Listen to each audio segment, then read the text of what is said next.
আসসালামু আলাইকুম। আজকে আমি একটা কাজ করব। আমার যেটা দেশে থাকতে মন চাইছে, আমি সেটা আজকে করব।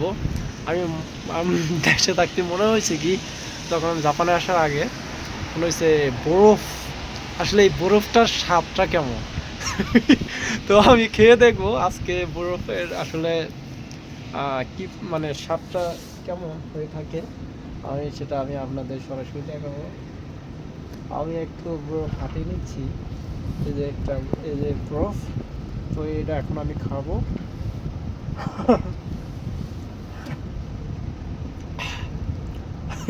কেমন স্বাদ মানে এটা কি হয়েছে, ওই যে মুখের ভিতর দিলে পানি হয়ে যাচ্ছে।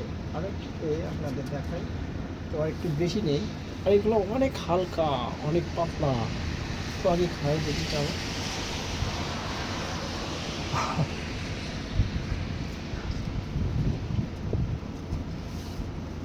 এটা হচ্ছে আমাদের যে আগে বরফের ভিতরে ওই যে মেসা বরফ না কি বলে, এই বরফগুলো দিছে না, স্বাদটা একটু ওই রকম।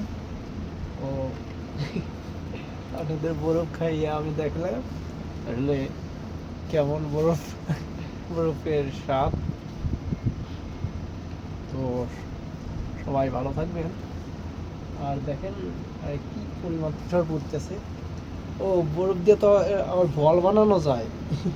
দেখেন অনেক সুন্দর বল, মানে বিভিন্ন আকৃতি করা যায়। তো ঠিক আছে, ভালো থাকেন, আল্লাহ হাফেজ, আসসালামু আলাইকুম।